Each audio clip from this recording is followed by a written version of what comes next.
And thank you for joining us on today's broadcast, the second in a series on promoting recovery for veterans with serious mental illness. Today we're going to be looking at various aspects of implementing recovery-oriented approaches for people with SMI. This program is a presentation of the Department of Veterans Affairs Employee Education System in cooperation with the Mental Health Strategic Healthcare Group and is closed captioned for the hearing impaired. I'm Rick Edlund. Last July, in a statement before the United States Senate Committee on Veterans Affairs, the Undersecretary for Health in the Department of Veterans Affairs, Dr. Robert Roswell, pointed out that in fiscal year 2001, VHA treated more than 4 million patients. More than 800,000, or 21% of these patients, received some form of mental health care. Within that group, more than 285,000 are categorized as seriously mentally ill. Because VA views mental health as an essential component of overall health, we are leading the nation in care by providing better access to a wider array of comprehensive mental health services, including programs for addressing addictive disorders and homelessness. These services range from intensive inpatient mental health units for acutely ill persons to residential care settings, hospital and community-based outpatient clinics, psychosocial and vocational rehabilitation programs, and intensive case management programs. Essentially, treatment for mental illness in VA rests on two main approaches: pharmacotherapy and psychosocial rehabilitation, which encompasses psychotherapy. Psychosocial rehabilitation brings together approaches from the professional fields of rehabilitation and mental health. And these services include psychoeducational and in vivo skills training, vocational rehabilitation, and a wide array of personal and social supports to assist veterans in achieving their recovery goals and improving their quality of life. In the next 2 hours, we're going to go beyond the theory and show you how and why psychosocial rehabilitation is working successfully throughout the VA system. We're going to emphasize VA's need for and the value of a recovery-oriented mental health system and foster broader dissemination of the recovery vision and implementation of psychosocial rehabilitation aspects of VA's clinical practice guidelines for psychoses.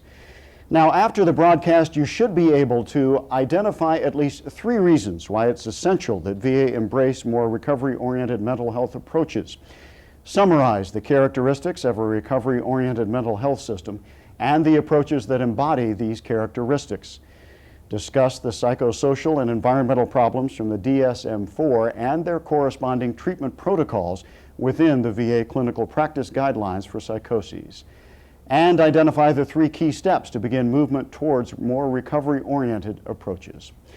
Now, before we meet our studio panelists, here to underscore the importance of a VHA recovery-oriented mental health system is the Department of Veterans Affairs Secretary for Health, the Honorable Dr. Robert Roswell. When compared with all other diseases, mental illness ranks first in terms of causing disability in the United States, Canada, and Western Europe, according to an authoritative study by the World Health Organization in 2001. The President's new Freedom Commission on Mental Health has recently reported a shocking 90% unemployment rate found among adults with serious mental illness, the worst level of unemployment of any group of people with disabilities. Among veterans served by VHA, approximately 285,000 are considered seriously mentally ill, nearly 100,000 of whom are service-connected for schizophrenia or other psychoses. Among our key agency goals is to restore the capability of disabled veterans to the greatest extent possible and improve the quality of their lives and that of their families. This is the essence of recovery. It does not necessarily always involve fully regaining all lost skills, but it does infer attaining greater participation and satisfaction in life roles such as worker, student, parent, and friend. Recovery requires all effective support programs to assist individuals in achieving these goals. It's often those with the most serious mental illness for whom the accepted prognosis for recovery has historically been poor. However, broad international research is demonstrating significant rates of recovery for this population, some of which you will hear about in the program today. The evidence is clear that meaning and purpose in life can often be restored, and that one can transcend the identity of mental patient and become a participatory member of society. Mental health services should serve to empower the individual to reach their full potential, which equates to living in the community and contributing to society. and this is what we seek for America's veterans. We know that optimal recovery is possible through evidence-based practices that are provided in a recovery-oriented environment. Such an environment is characterized by respect and dignity, hope and empowerment, veteran choice, and personal responsibility. A recovery-oriented VHA mental health system is also one with active inclusion and participation by people who have had or are currently receiving mental health care. Consumer involvement in the planning, delivery, and evaluation of services recognizes the knowledge, skills, and unique experiences of people who have themselves been treated in the mental health system. Our panel for this broadcast includes those who have both experienced mental illness and are now contributing to the improvement of mental health systems. It's fitting to note that you will see video from the Bedford, Massachusetts VA Medical Center, where veterans with mental illness are recovering largely through their participation in paid work activities. Fitting because this medical center was named in honor of Edith Norse Rogers, who wrote the GI Bill in 1944, recognizing the importance of education and employment. Likewise, you'll see the Herrera Community Center in West Haven, Connecticut, which is named to honor Dr. Paul Herrera, former Chief of Mental Health Services here at VA Central Office and pioneer of VA's community-based mental health services and health care for homeless veterans programming. Our presentation today on VA's clinical practice guidelines for psychoses emphasizes the clinical importance of providing evidence-based psychosocial rehabilitation services tailored to meet individualized veteran goals.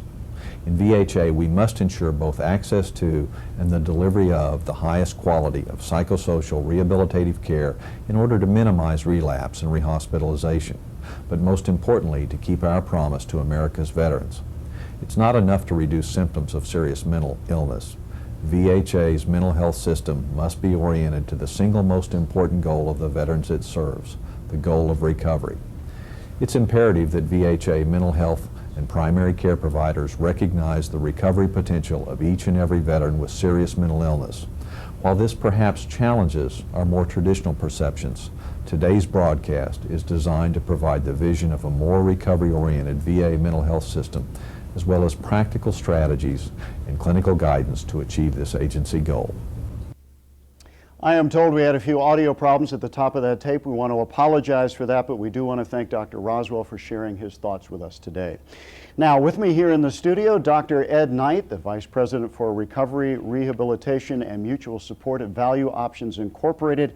That's in Colorado Springs, Colorado. Mo Armstrong, he is the co-director of the Peer Educators Project at the VinFen Corporation in Cambridge, Massachusetts. Dr. Frederick Frese, Assistant Professor of Psychology and Clinical Psychiatry at Case Western Reserve University in Cleveland, Ohio. And Dr. Miklos Losansi, he is the Associate Chief of Staff, Mental Health and Behavioral Services at the VA New Jersey Healthcare System. Gentlemen, welcome. Thank you for joining us today. I want to mention to our audience, first of all, please, it is no sign of disrespect in any way, shape, or form. We're all friends here. We decided to call each other by our first name, so if we don't say doctor or with every other phrase, believe me, it is no sign of disrespect. So, Ed, let's start with you. A little background first. What is Value Options and what does it do? Value Options is a large managed care company which deals in behavioral health care, and they are very much promoters of recovery and rehabilitation for people with serious mental illness. Doctor, in every recovery-oriented approach to mental health care, empowerment is a key component for the patient, in our case, the veteran. Why is that? Well, let me begin with my own experience with empowerment. I was in the streets with mental illness, and I was very symptomatic, using alcohol in order to cover my symptoms and make myself feel good, I thought. Actually made me feel worse, but I thought it made me feel good. And I was, not a very pleasant character to be around. I was off my medication and drinking. I was hospitalized, and in that hospitalization, I experienced a lot of grief, and I also experienced a lot of help. I think two of the most helpful things were, first of all, there was an experience in which I was psychotic and laying in a seclusion room. And in that seclusion room, I really didn't know who or where I was. A man came in dressed in a dark suit as I have on. He had a much more elegant tie than I have on. But he came up to me and he peered into my eyes. And as he peered into my eyes, I thought, this man is trying to reach me or contact me or something. And he knelt down next to me and he looked deeper into my eyes and a tear rolled down his cheek. And I thought at the time, this must be a very important man. He was my psychiatrist, but I didn't know it. And if he's crying about me, then there must be something wrong with me. I'd better try to do something about that. The next day I was no longer psychotic. So even in the midst of psychosis, people are human and can be related to. I also, later on in that hospitalization, was very hopeless and thought there was no help for me. And I was suicidal. I was looking for a way to kill myself. And as I walked down the hall, I prayed. And it was to decrease the pain. I wanted to kill myself because my emotional pain was so bad that it manifested physically and it hurt to be touched. The prayer was simply help. And it was a conceptless prayer. It wasn't to an image or a concept, but to the being who created the universe. And my pain went down enough the next day to get out of bed, and I remember making a decision. There's a saying that St. Francis de Sales has. He was my kind of saint. He was an alcoholic and a chronic gambler, and he said, pray as if everything depends on God, act as if everything depends on you.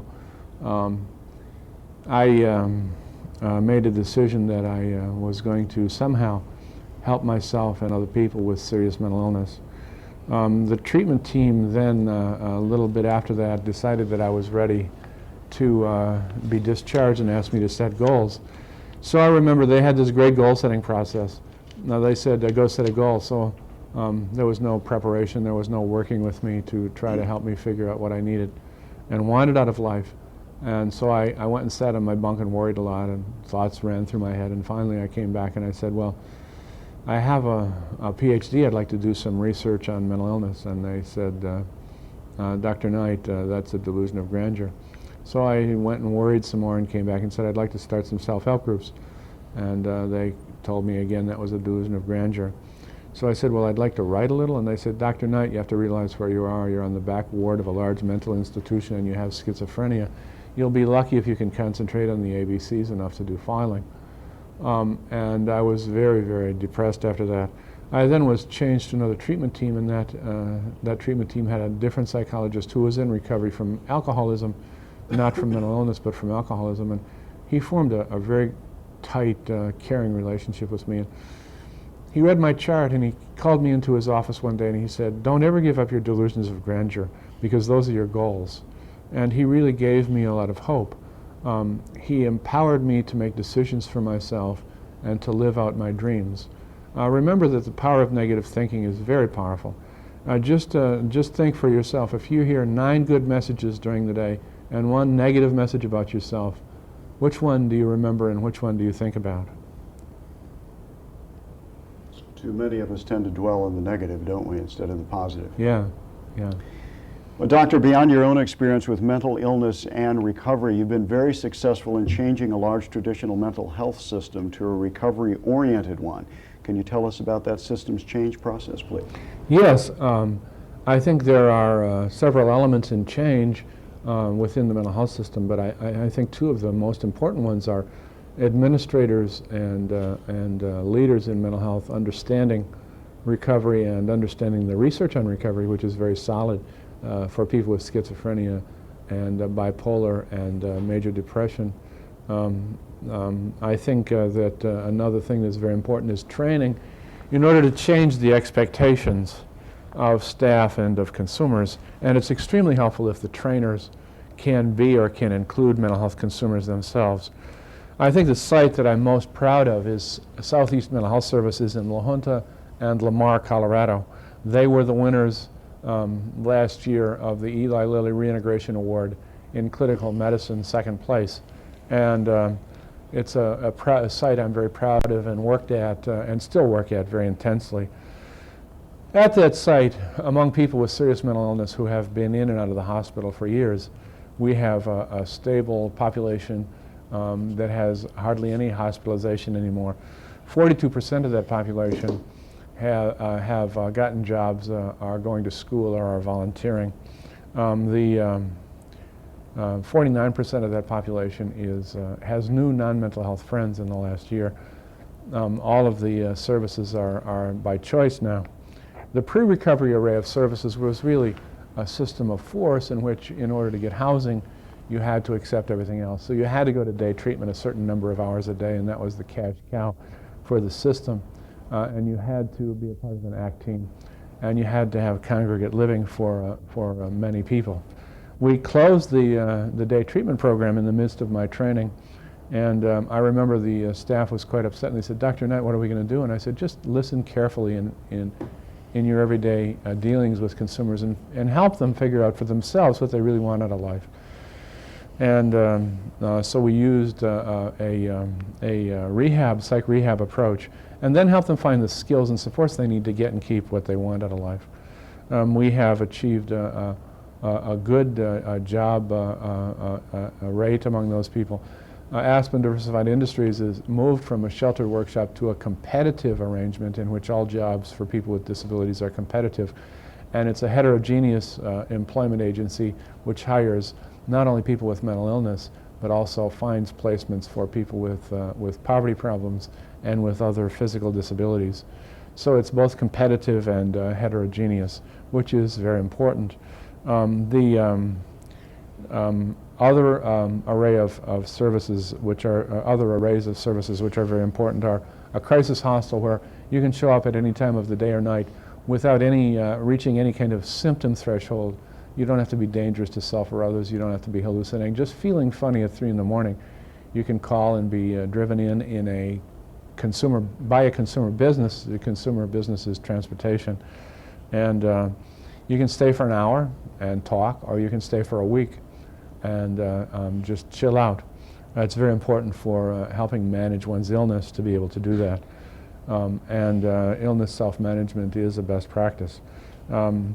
There's also available home health care aides that help people in the home with extremely debilitated people are living in the community with new medications and with the assistance of home health care aides.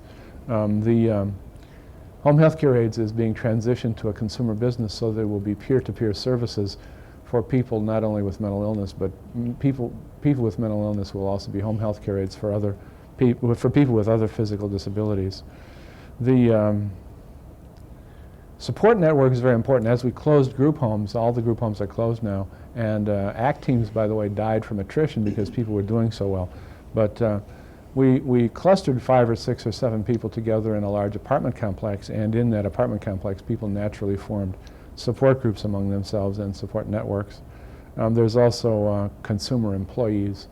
We found out that 15% of the population was not socializing except with our case manager, so we hired peer specialists who help people form social networks and engage them in other kinds of activities.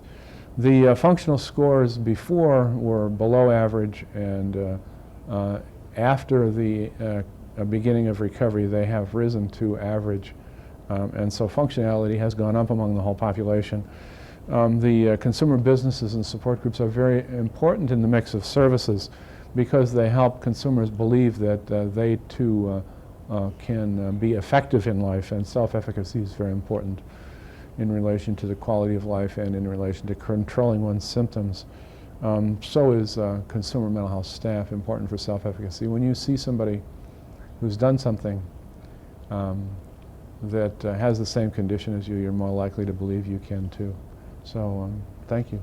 All right, Ed, thank you very much for that. You will have a chance later in the program to either fax in or email questions for Dr. Knight or any of our panelists. We are having some technical problems today. You're not going to be able to phone in questions, but we can take them either through the fax or through email. So now would be a good time to start thinking about that and getting your questions ready. We just heard Dr. Knight talk about systems change and the importance of empowerment. We clearly see evidence of a more empowering system of mental health care at the VA Connecticut Healthcare System's Aurora Community Center in New Haven, Connecticut. Their mission comes straight from the heart. It is to enable individuals struggling with mental illness substance abuse and/or homelessness to live successfully within their communities. Our goal is to maximize independence through recovery and rehabilitation plans designed to meet the individual's needs. We happened to spend a couple of days at the Herrera CCC and learned a lot about the importance of instilling hope. Let's take a look. Empowerment has made a difference in my life. It made me feel really worth something. Where I had been in a point in my life where I was totally worthless, it gave me hope. The Herrera Community Care Center is comprised of an integrated, graduated continuum of rehabilitation and recovery programs that range from mobile crisis intervention to stabilization to case management, both short and long term, to work and housing programs. The Herrera Community Care Center does not focus on illness. We do not focus on pathology. What we're interested is on functioning. We try to maximize people's strengths and to develop more effective community coping skills. The one thing that every program has in common is that we focus on building skills that will help the veteran reach his or her dreams, goals, wishes while they're living in the community. My responsibilities at the Herrera Community Center, I come in the mornings and I prepare lunch for between 30 to 50 veterans, along with a couple other veterans that work with me in the kitchen. I also facilitate 3 groups a week on vet to vet, and as well as me being here is helping me. As I'm helping another vet being here, it's helping me helping them. The very first person that a veteran meets here is usually not a VA staff person, but is a veteran further along in his or her own recovery, usually a member of our Veteran Empowerment Committee. We do the initial screenings here at the Community Care Center for when the veterans are first coming into the program. We screen them first, you know. They feel more comfortable talking to us than they do the staff when they first get here, you know. So we pretty much know exactly where they're coming from and what they need. The most important thing they learn in that first contact is the value of their experience here at the Herrera Community Care Center is largely dependent on the work that they do. But it's the individual that needs to do the work. One of the things we've learned about rehabilitation is it's only effective when the consumer is the driver of the process. The Empowerment Committee is basically a group of veterans out there trying to help other veterans. Okay, we're basically here to help veterans get back on the track, you know, help them see what services there are for them, such as their benefits, what medical benefits they need, if they have any psychological problems, they need somebody to talk to. We're like go-betweens between them and their coordinators or their clinicians or even their doctors, you know. Empowerment is important to veterans because if you give it enough time, that you can get in a position where you can help another vet. Whereas I came through and went through a program on one side of the table, I hung in there and it helped me a real lot. And now I'm on the other side where I'm helping other vets. Other VAs that have very limited resources can develop or enhance their recovery programs in several very important ways. I know one of the most important lessons we learned were the resources and the assets and the strengths that existed in the veterans that were coming here each and every day. Once we initiated the Veterans Empowerment Committee and the peer-to-peer education program, that freed up VA clinical staff time so that we could focus our energies on taking care of acute crises or doing troubleshooting. And the groups that the veterans were leading were much better attended and the veterans themselves felt that they were more helpful to them because they were being taught by people that had been there before and had learned from their experiences. And not that the veterans attending the group would necessarily take everything they heard, but other veterans were offering them options about how to live their lives. We also learned that in the community, there were a tremendous array of resources available and that people wanted to partner with us.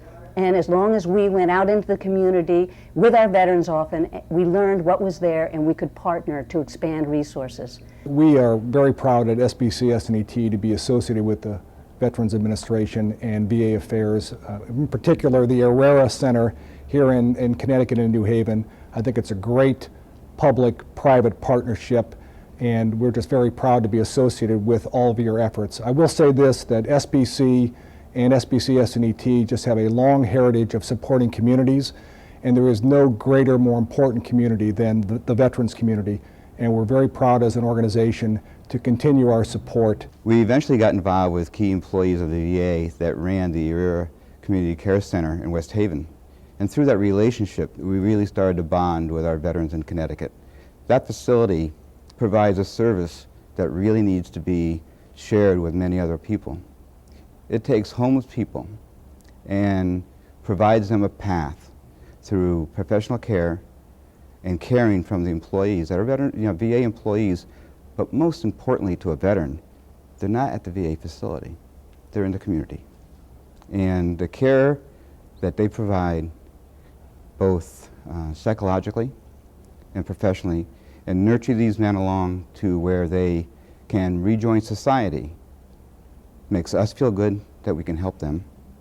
And our association with them is a two-way winning environment. What else people benefit from is when they come here, the stigma around mental illness and around mentally ill veterans is destigmatized in a lot of respects. The veterans do a lot on educating them around that they're people and they have a lot to offer. And they have offered a lot, but they have a lot more to offer. Let me tell you about the Community Reintegration Program. It's an acute crisis day program here at the Herrera Community Care Center. The veterans that we serve are veterans who've come in and need an inpatient psychiatric hospitalization, so they come to the Community Reintegration Program where we work on preventing that. We help them transition back into the community. The focus in this program is on work, and it's on functioning. It's not on pathology. We have expectations that the veterans will work, that they'll have stable housing, that they will have something in their life that gives them meaning. I was admitted in the hospital at the VA some time ago. And what happened was that my family and decided that that was the best solution for me due to my mental illness. And you know, there was a lot of things that I found new, for mental illness, and that really, caught a glimpse of hope, and I clung to it, and I went with the program, and basically, here I am today, almost a year, and it gives me a sense for now that I'm feeling a lot better than when I first went in. I get support as far as people to people. I feel, that it's a whole new world of support that I get than when I was admitted in a private facility. But here, it's growing with my ability to be somebody. My view about people at the Community Care Center is that they should be shown graciousness, which I have many days been granted. Robbie's hospitalizations used to be very, very frequent, too frequent. And today, driving down here, I just thought, what a delight it is to drive to New Haven and not to visit Robbie in the hospital. We used to come many, many times to see Robbie hospitalized year after year after year. And that hasn't occurred now for quite a while. We're very thankful for that. It's made a big difference in our lives. I just feel grateful that there is people that do care, and that's basically where I'm at with that, and it takes a while, in my life that I was always the person that was like the Groucho, and for me to be more smiling and more kind with just being myself, peaceful, because of the support you know, means a whole lot. Little things like that changes people. We believe that everybody has the potential to grow, to learn, to become a teacher, and to develop a healthier lifestyle. We also believe that everybody can reach a realistic level of recovery, whether they're struggling with mental illness, substance abuse, or other issues. My advice I would give to veterans as far as staying in treatment here at the Community Center and to being part of the Empowerment Committee, I would say to keep coming, okay? Don't give up, okay? There's hope. It's easy to see why the Aurora Community Center bills itself as a community of hope and recovery. It's also clear that empowering veterans in their own recovery work is an important aspect of a recovery-oriented system. From New Haven, we travel to the VA New England Healthcare System for an in-depth look at the Veterans Construction Team in Bedford, Massachusetts, a component of Bedford's vocational rehabilitation services. This innovative program is a full-scale nonprofit construction service providing job training in skilled trades as well as meaningful work experience. This is accomplished under the technical supervision of licensed professional contractors with job coaching and support from clinical staff. The VCT is a good example of VA's current work restoration programming, which services primarily those with addictive disorders. It builds skills, confidence, and self-esteem. Let's take a look. I was almost to the point of really giving up. I've been in construction before, practically my whole life. My alcohol got to a point where I just stopped caring about anything.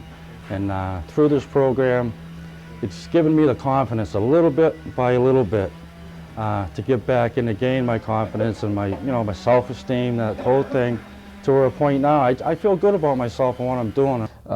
Veterans in the vet construction team benefit in several different ways. They get higher wages, which is always helpful. They get work that is very meaningful to them. It's real work for real pay.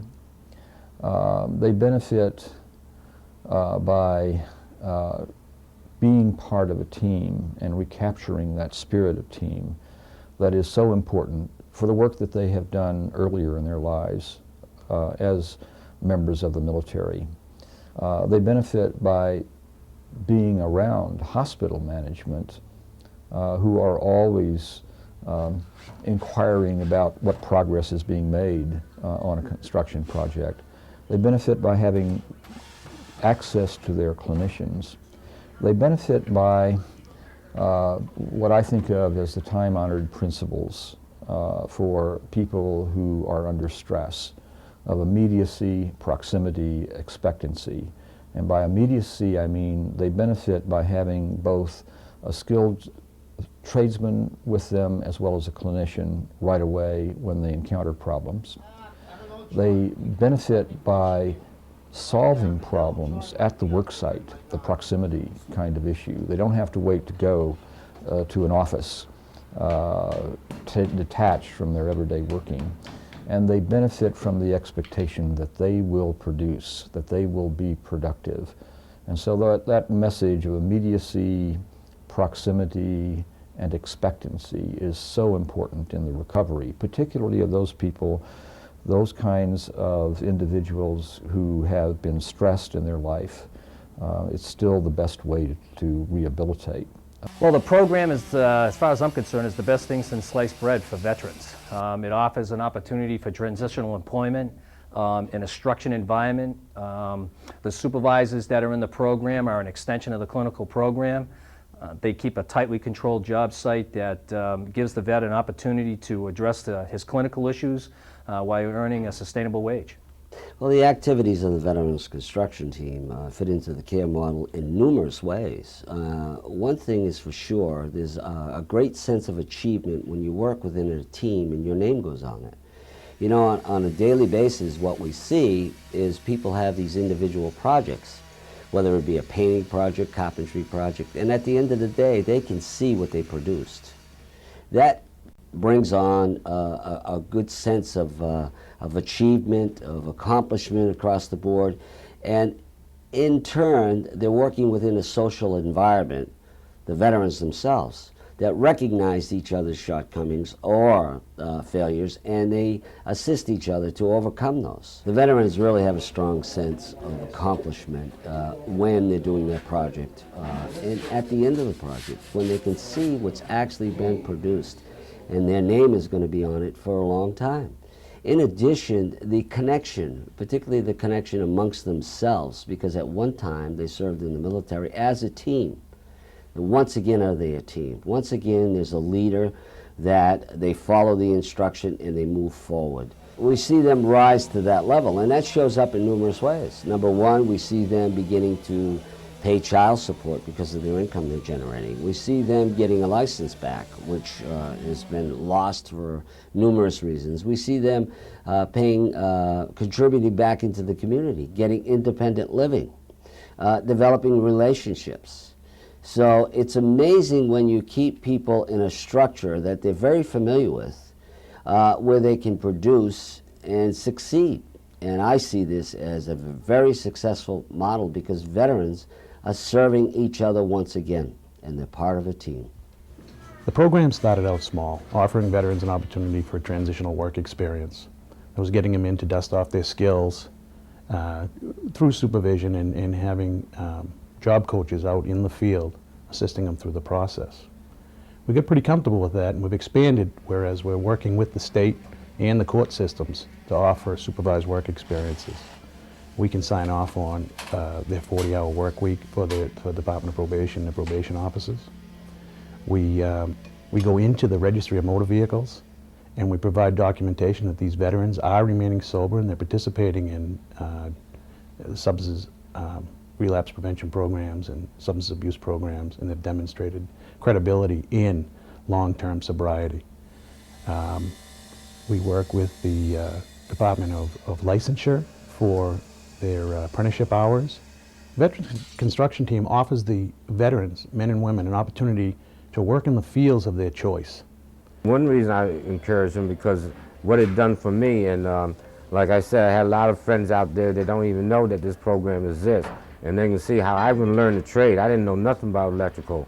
Now I know a lot about electrical. They can learn plumbing, carpentry. They got every kind of trade they can learn if they want to get into the program.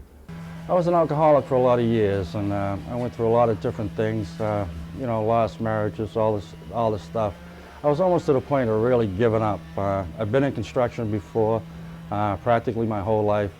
My alcohol got to a point where I just stopped caring about anything. And through this program, it's given me the confidence a little bit by a little bit to get back and to gain my confidence and my self-esteem, that whole thing, to a point now I feel good about myself and what I'm doing, and I really believe in the program. It's really helped me. I'm real close to going out on my own. It's so much more than the Veterans Construction Team. There's other aspects of it. There's the Crescent House, there's continued housing, there's housing after that. It gives you a period of time, real time, and that's what the veteran really needs, is time. They don't need a 2-week program where they're kicked out in the street and say you're fixed. This is a long-term program, a work program, and a therapy program. It just all ties in together. It just works beautifully. We get them to move on to dealing with healthy people, get them involved with their families back. You know, a lot of our veterans, they haven't engaged with their brothers and sisters in years. We have an opportunity here to say, it's time, let's call your family. While you're working for us, demonstrate to them that you can be successful. I'll talk to them, I'll let them know that you've been working with us, you're 40 hours a week, you're sober, you're clean, you're not hanging out in the places that were taking you down in the past, and you're doing nothing but making steps towards the future. And it's time to get the families back together. A lot of the men and women have stepped aside and gone into homeless shelters and things, and they're too embarrassed to get back involved with their family. But if we can take these opportunities, their work experiences, and engage them back with their children, they can take the children out to these job sites and see what their father's doing. Let them talk to some of the other vets that have nothing but praise for their brother veterans, or the ladies that talk about the women they're working with. And it's just an outstanding development tool, socialization, very important. Keep it simple. You can have this program work 2 different ways. First, you can have a contract and it being supervised by a contractor, or you can integrate them within your work organization. We found it to be most successful when you integrate our veterans with our current workforce. They become part of the workforce, they're treated like family, and it also provides them with the emotional support that they require. If they're not getting it outside other than the VA and us, it's important that they do have it. They're now part of the workforce. They have co-workers who are federal employees as well as our military personnel, and it lends itself to their growth and their rehabilitation. The veterans that are coming through our program often are struggling, and they're constantly looking back. This program focuses on looking ahead. Let's forget about yesterday and the past. Let's work towards the future.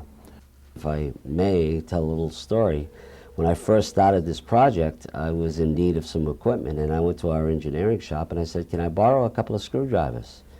And they said, for what? I said, well, I'm going to start this new program. And they said, well, who's going to be using these screwdrivers? I said, the veterans. They said, oh no. I said, the veterans might hurt themselves or hurt you. Well, I was really offended by that, being a veteran myself. So I went out and managed to get the equipment. But let me say, over the years, we have about $100,000 worth of equipment. But it just goes to show how people were viewing veterans back then. That custodial model, that they didn't have a lot of value. And when you look at what their achievements are and how they're recognized and how they work as a team, it makes me very proud that the veterans are running this operation.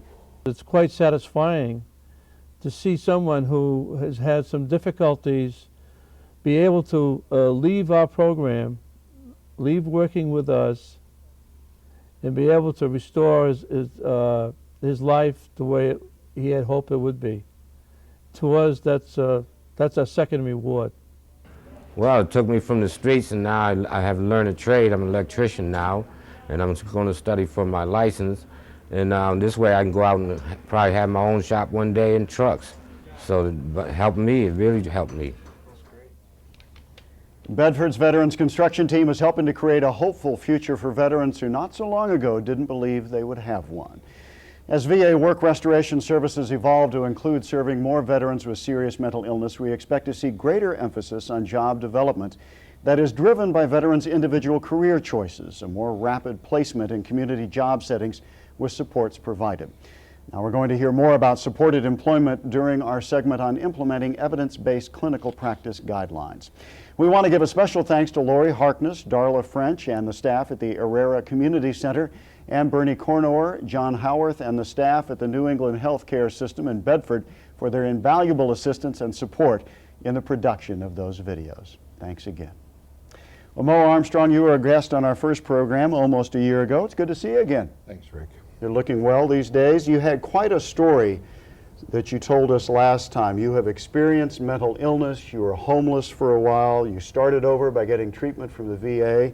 Now you're a counselor and an advocate for education, prevention, and last but not least, connecting with individuals. So fill in the blanks for us. Tell us more about it. Thanks a lot, Rick. I came to talk to you today about increasing the role of consumers in the planning and delivery of mental health services. Psychiatric rehabilitation and recovery are professional skills which are different than traditional counseling and therapy. They involve 1, connecting with the people in our programs, 2, planning for services and care, 3, linking people to those services and care, 4, keeping people connected with our mental health system of care. To practice psychiatric rehabilitation and recovery skills, we need to know what services are the most helpful, where they are available, and how to access those services. Again, those psychiatric rehabilitation and recovery skills are much broader in scope than past job skills needed to work in mental health. The nature of mental illness is a condition which can both affect thoughts and emotions. That means there's a need for more personal mentoring or coaching with people who have mental illness. In the past, The need for that ongoing, if not daily, personal mentoring and coaching has not been seen as a necessary part of mental health care, but it is a key element of a recovery-oriented system.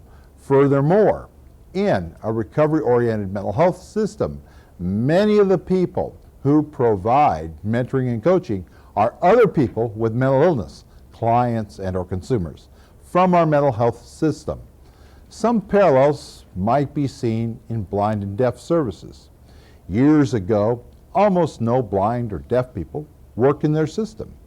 Then those systems went out of their way to recruit people who had experience living with blindness and or deafness. Now both blind and deaf services have a high percentage of people working with those conditions in their system of care.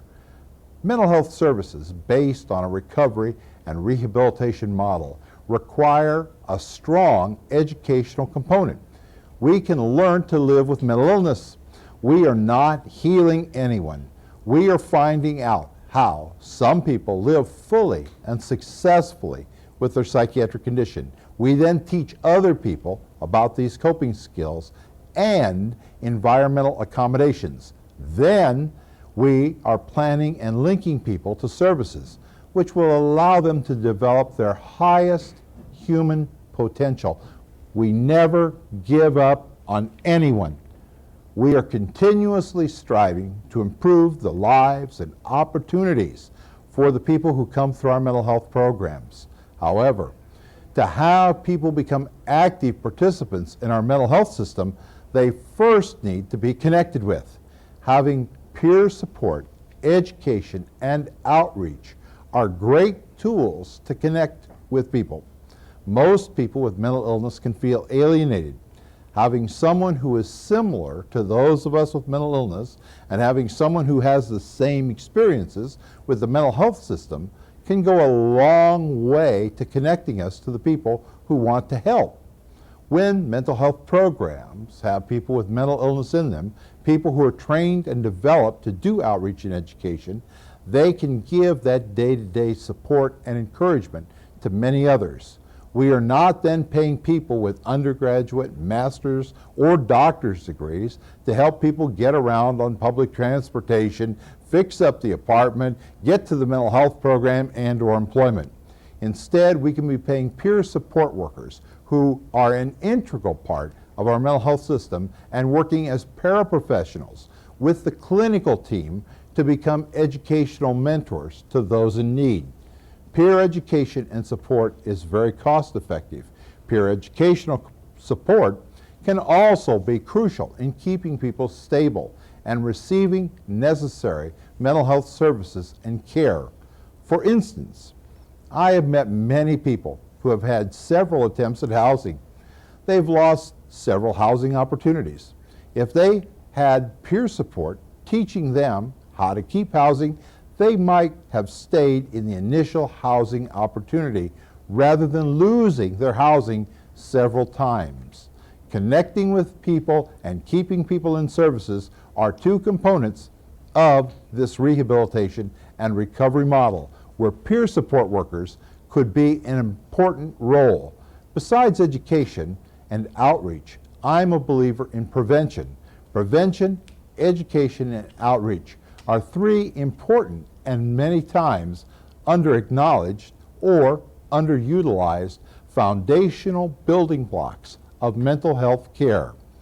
The only way that I know how to do prevention is through ongoing and continuous educational support groups. These groups are sometimes facilitated by professionals, sometimes facilitated by professionals and peers, and sometimes facilitated only by peers. This educational support should also include how to live with mental illness, what is the mental health system and what does it offer, and how to access needed services. Sometimes the lack of understanding about the mental health system can be very frustrating. In the mental health system, our job is to train and develop the people who are in our programs with the same intensity that we have trained our staff.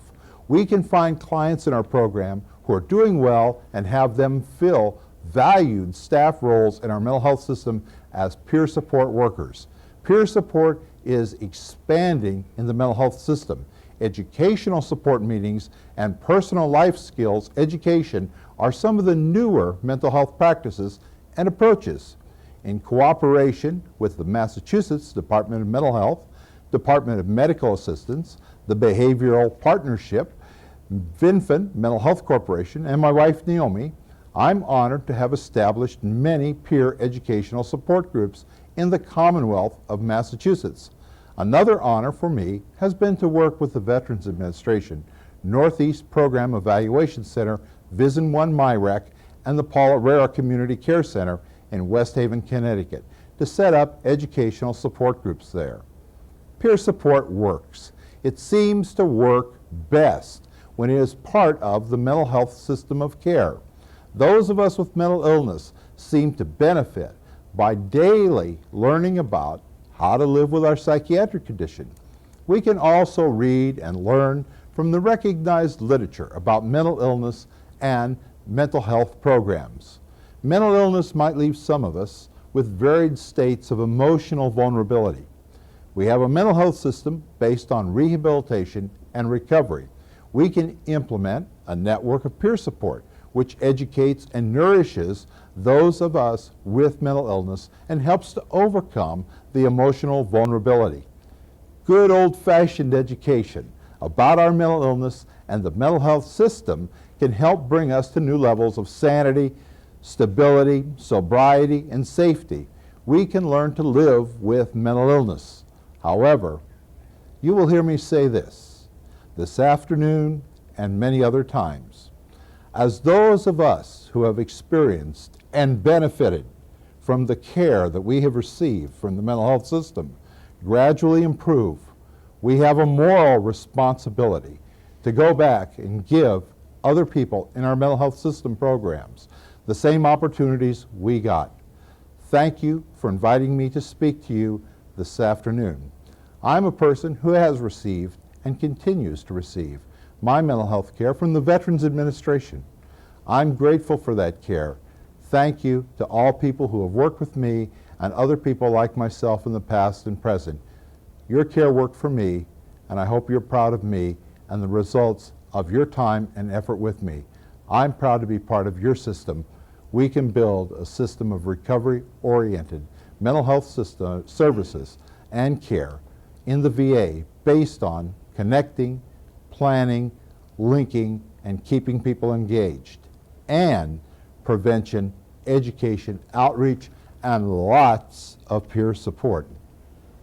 All right, Mo, thank you very much. We want to give this, take a moment to give you a reminder. We are having some technical problems, so we can't take your phone calls today. We can, however, and we do invite you to fax in questions or email your questions to us, and we'll try to answer as many of them as we possibly can a little bit later on in this broadcast.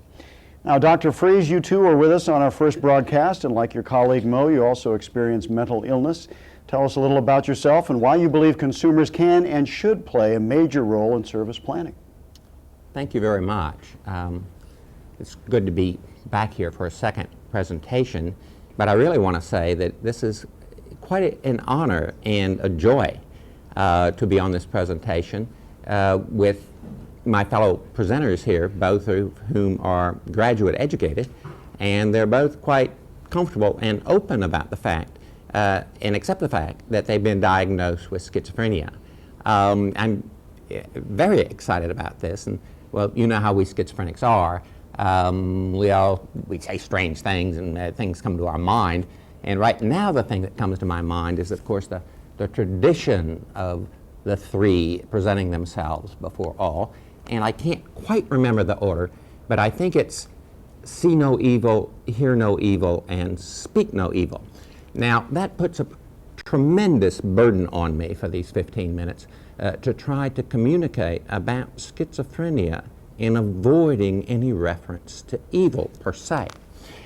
Now, I do have my 15 minutes in the sun here, so let me say that although I'm assigned to address and be scripted for, the topic is consumers in service delivery, there are times in the 35 years that I've had schizophrenia, that we become more symptomatic, and we have to do things because these images drive those things. Now, I spent 25 years of my life as a psychologist working in the state hospital. 15 years of those were as director of psychology. And particularly in the last 15 years or so, I've really made it a mission to try to understand myself what schizophrenia is and to try to communicate that to other persons who don't have the personal experiences with it. And I recognize my experiences are not necessarily the same as others with a condition, but I'm always amazed with joy in expressing the experiences that we've had to each other and noticing we've had certain commonality of experience. Now, what's coming to my mind now, right now, is in the last 18 months of my work as director of psychology, I was actually transferred out and became clinical director of a PAC team, which the VA would call that a MICM. And we had 55 clients I was responsible for. They'd all served long term in state hospitals with schizophrenia. And this was in the mid-90s. And when I got out, I asked, how often do these folks have breakdowns? And the answer was, well, maybe 1 or 2 a month, sometimes 1 or 2 a week. And I thought that was interesting. But then the answer came, they said, but one time in the last 10 years, one night, fully 1/3 of our clients had breakdowns and had to go to the crisis center. And I took note of this and said, well, what night would that have been in the 80s and 90s? And I tried to think what that could have been. And the answer was, that was the night of the Rodney King riots. Because this was all over the television, there were actual riots there, and those individuals with schizophrenia were overreacting to that excitement. Now, let's fast forward to now and what is going on. There's a war going on. Mo and I were both Marine Corps types back in the Vietnam War. We had experiences like that. On the TV, you have images of these explosions and all. This is coming into me and setting the tone for this presentation. Now, please bear with me. I happen to have the honor of being a scientific advisor to Schizophrenia Bulletin, and I'm very proud of that, and a reviewer for their articles. About 4 years ago, there was a volume on the psychopathology of schizophrenia. And the editor of that, Dr. Cernansky out of Washington University, characterized what schizophrenia is like. And he is characterizing it with this triangle where essentially degree of symptomatology is a function of damage. And it points out some of us are much more damaged than others. This is very close to me, and I often use it in talks I give. But what occurs here, and Dr. Cernansky didn't point it out, from my perception is that actually we don't stay at one point. We may go from psychosis or responsive psychosis through schizophrenia spectrum disorders into normality, but those of us with these conditions move along this depending on excitement and stress. Right now, with that Iraqi war going on, with all of those images, I can assure you, I am beginning to move in this direction. Now, I don't want to get overly solipsistic or egocentric about this, as we schizophrenics have a tendency to do, but what I am mesmerized with is an image from my earlier days after I was discharged from the Marine Corps during the Vietnam War with schizophrenia. I was hospitalized numerous times in a short period of time. And this is Columbus State Hospital, where I was found having a message in the middle of the street. I picked up and I was put in the back wards and actually in the seclusion room here in the summer of '68. While I was in that seclusion room, I looked out my window. This is on Independence Day, 4th of July, '68, and I could see a flag flying. But beyond the flag, I began to see smoke coming up, just as Iraqi smoke is today. And the first image in my mind was, I'm floridly psychotic at the time, oh, say, can you see Francis Scott Key, the Star-Spangled Banner, the flag, the smoke? But as with us when we're schizophrenic, while there is a portion of our mind that is dominated by images and emotionality, there's also some part of our mind that has some sense to it. And I began to say, wait a minute, what's that smoke? And so I put my ear to the hole in the seclusion room door, and I could hear a lot of people talking. And they were talking about the fact that a mile in back of where my window was from the seclusion room was the Ohio Penitentiary. And the prisoners had rioted and taken over the prison and had set it on fire. Now, if you have paranoid schizophrenia and you are over-connecting things, and it comes to your attention that certain inmates have taken over an institution and set it on fire and it's burning, and you find yourself in an institution nearby with inmates, trust me, in my mind, my immediate concern is not the odor from my feces and urine in the room where they didn't let me out for a few days. Suddenly, that's bad, but it is a lot better than burning to death.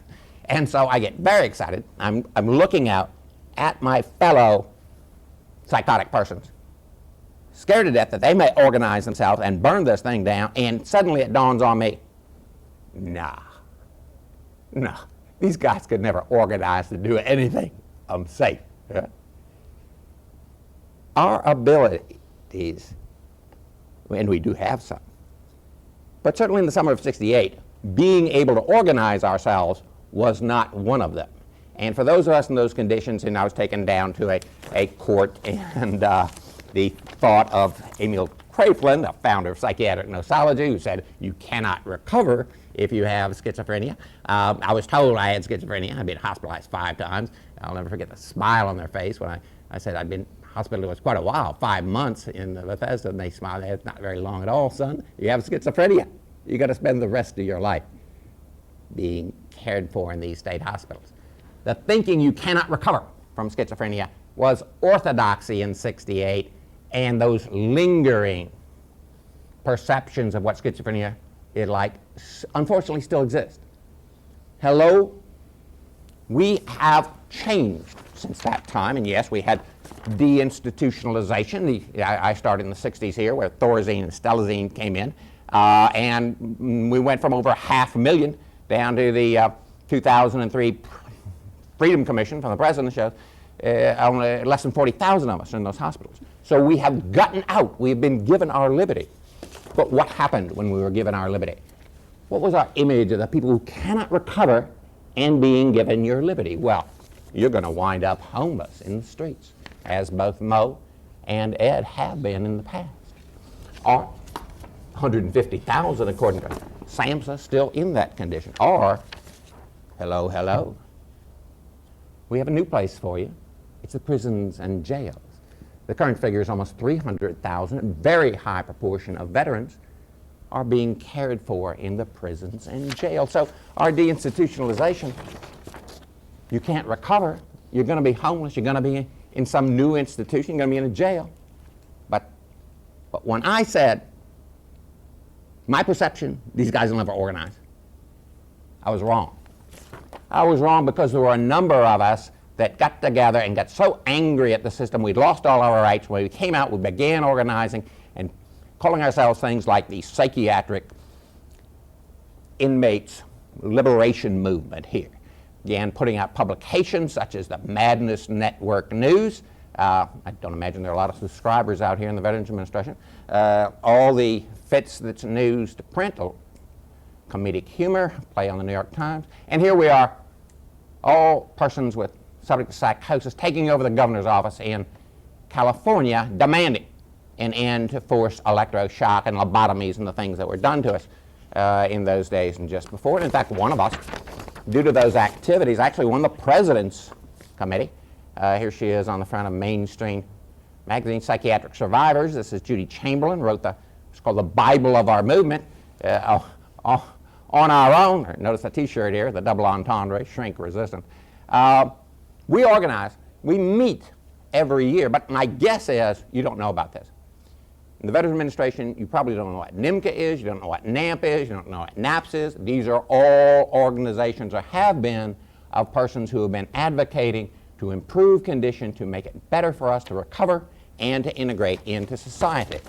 Now is the time. We're just entering new millennium here. We're in the 3rd year of it, and suddenly we notice, you know how hypersensitive we are, and you know how we misread the signs, so this is my perception, how the whole world is celebrating our recovery. Now, what do you mean the whole world here, schizo man? Well, what I'm talking about is Newsweek magazine, cover, The Mystery of Schizophrenia. Notice the yellow there, from Andrea Yates. Yes, we do have a downside here. Killed 5 of her children. 2, The Beautiful Mind. Yes, John Nash. And in Washington circles, among the policymakers, yes, that movie, The Beautiful Mind, becomes an icon, much stronger than even Rain Man was for the autistic a few years ago. If you want to communicate to the policymakers, they know The Beautiful Mind. They know John Nash won the Nobel Prize. They know he has schizophrenia. They know the Academy Award went for the story of his life last year. And I know there are ladies in the audience, so I always like to bring a picture of Russell Crowe for them to look at as well. Here they are, the actor and the person himself. We have that image. What's the image? Nobel Prize, Academy Award. We also have last year a fellow, sometimes psychotic psychologist, Kay Jamison, a full professor at Johns Hopkins. Her book was 7 months on the New York Times bestsellers list, talking about her own experiences with psychosis. She won the MacArthur Genius Award last year. You have Nobel Prize, Academy Award, Genius Awards. You have Pulitzer Prizes. Last year, Pulitzer Prize was given in editorial writing for persons writing about the plight of the mentally ill. And this actually triggered a passage of a law to make it easier to treat folks with mental illness in the state of California last year. Not only was that Pulitzer Prize given for editorial writing, but in drama. Proof, the play about a family with schizophrenia and mathematics as well, much like Beautiful Mind, won not only the Pulitzer Prize, but also 3 Tony Awards. Now, pardon me for going into celebratory activity, but I remember seeing recently Mo, Mighty Mo himself, on ABC News, and when all this is happening, you know how we schizophrenics are, overly egocentric here. What's my reaction to all this? Well, what about me? Huh? And sure enough, I'm sitting there listening for the phone to ring, and lo and behold, it is ABC News, and I find myself on Nightline here 2 nights in a row with Bruce Springsteen himself warming up the audience the night before. Now, I will tell you something.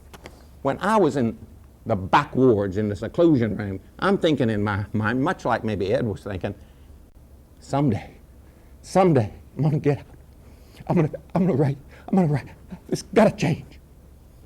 But I never in my wildest dreams thought I'd be on national television 2 nights in a row with the boss himself warming up the audience. Things are changing for us. They're changing because of those icons being distributed, but also because of the White House conference, followed up by the mental health report of the Surgeon General, and what we are most excited about right now, those of us who have been active in the consumer movement for 15 months, is exactly what Dr. Roswell was talking about when he opened this talk, and that is the President's new Freedom Commission on Mental Health. This is Dr. Michael Hogan who chairs that up. It has 15 members, and we are so pleased that one of those members is a person with schizophrenia who acknowledges he has schizophrenia, and they didn't get just Mo or somebody with a doctorate like Ed or myself. They got somebody like Dr. Losonsa here with 2 doctorates, a double doctor schizophrenic and a veteran, Dr. Dan Fisher himself. And Dr. Fisher, by the way, is in the same psychiatric ward I was way back when in Bethesda, but I won't go back into that. He has come up because he headed the subcommittee of the President's Committee, and this will come out in essentially this form, I understand, next month with our final report. And what does that do? Well, it's a subcommittee on consumer issues, and it is focusing on one thing, and that is what this conference is focusing on: shifting to a recovery-based continuum of care. And what are some of the blurbs and highlights that come out of this? I was so pleased to see no longer is it, don't give us forced treatment, we want freedom and this sort of thing, which has been a mantra during the time that I've been involved. But it has moved to what the recovery model focuses on, the cry of the consumers, and that is, let us be involved. Give us the dignity of being engaged in the process, or the bumper sticker taken from South African anti-apartheid revolution, nothing about us without us. Now, how does that come up verbally? What exactly are they saying recovery means? It means having hope for the future. And these are the words from the President's Commission, the wording recommended to him. Living a self-determined life, maintaining self-esteem, and achieving meaningful roles in society. And for most of us, increasingly, that means doing something about this 90% totally unemployed rate that Dr. Roswell was quoting, Dr. Hogan is referring to about in the overall report. We will be aspiring to build an acceptable identity for ourselves in the community, and hopefully that'll be with your help. And what kind of evidentiary base do we have for this? Well, there's emerging literature. And if you travel in the circles of advocacy, you know about so much from the self-help movement, and we have numerous writings in that regard. I've completed a book, and Ed and Mo both do a lot of writing as well. We have testimony of consumers, many who's testified before the President's Commission, and Mo and I both had the honor of testifying for your budget, as a matter of fact, for the Veterans Committee. And this is a great honor for us, but it is something that is very important for us to be involved in. Research also comes from the psychiatric rehabilitation community and from overall more basic research. Self-help technologies are being developed to overcome barriers that have traditionally been faced by persons living with mental illness throughout society. Obviously stigma, obviously discrimination is something that we need more help from you than we've gotten in the past. Most of you are trained as scientists, practicing scientists, scientific practitioners. We appreciate that. But we would also appreciate your engaging in partnership with us to change the attitudes of the general society and becoming more of an advocate as well as a scientific practitioner. Recovery is an organizing principle for mental health services, programs, and support that is based on consumer values of choice, self-determination, acceptance, and healing. For recovery to take place, the culture of mental health care must shift to a culture that is based on this self-determination, on empowering relationships, and full participation of mental health community consumers in work and the community in society. Now, we've moved. Our advocacy groups, as disjointed as they've been, have been to some degree successful in the past. But we have not been successful in forging partnerships with professionals to the degree that we have, that we should. Now, the wording from the subcommittee calling for the recovery initiative, it also puts joy in my heart, and I think it will put joy in the heart of most consumers. My hope, and I'm speaking from one who is very grateful for the 35 years of, with a few bumps in the road, very high quality service that I receive. I see a psychiatrist at the VA very regularly. You've improved a lot in the last 30 years, by the way. But I'm very appreciative of that, because without your service, I wouldn't have the honor of being here, and I certainly wouldn't have made it all this time. But the time is now changed. And the time is where we need to all join together in partnership. And what this means on your part is essentially to reflect on what's being called for in this committee, and that is to include significant consumer representation in everything that you're doing. And that would be whether you're talking about housing or education, whether you're talking about policies, whether you're talking about research. At all levels, consumers should be looked to have some input into that process. And I know this is already beginning to happen. Mo and I have been invited to be involved at the national level on several things. And I was so pleased that Steve Martin, one of the preeminent researchers in the country, invited me to be part of the National NIMH and Veterans Administration Committee on Neurocognition, trying to identify those 6 domains of psychological deficits. You call them deficits, we call them differences. You can measure how we're doing in the degree of recovery we're experiencing along those lines. It's a new day. And once again, I greatly appreciate this opportunity, and hopefully the fact that I didn't stick to the script and had a message I just had to get across will be forgiven. But regardless, thank you very much for listening. Very good message. Dr. Frese, thank you very much for your time. Thank you for joining us today, by the way. Dr. Lusanacy, at the top of the program, Secretary Roswell emphasized the clinical importance of providing evidence-based psychosocial rehabilitation services tailored to meet individualized veteran goals. Now, he went on to say it's not enough to just reduce the symptoms of mental illness. The ultimate goal must be, and I emphasize, must be recovery. So, how do VA's clinical practice guidelines for psychoses address this charge? Thank you. Today, I'd like to review some highlights from the VA practice guidelines for psychosocial rehabilitation and how implementing them can help us promote recovery. These guidelines are part of the overall psychosis clinical practice guidelines for the VA. For those of you that are not familiar with practice guidelines, they are to assist the clinician with an assessment of patients' needs and to be able to select those interventions that are most likely to meet those needs. Practice guidelines involve a literature review that is aimed at identifying the strength of evidence that shows an intervention may be effective and to identify subsets of patients for whom it may be beneficial. VA practice guidelines are written as annotated logical decision sequences, also called algorithms. We won't have time today to go into the practice guideline in detail, but I would like to share with you some key features.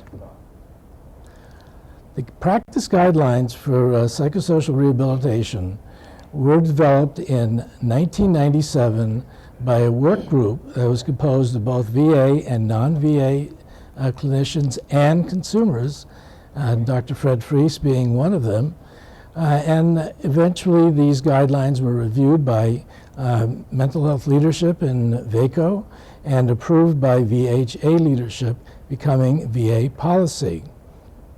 In 2002, there was a complete revision and update of the psychosis clinical practice guidelines, and we expect to see final approval in the very near future.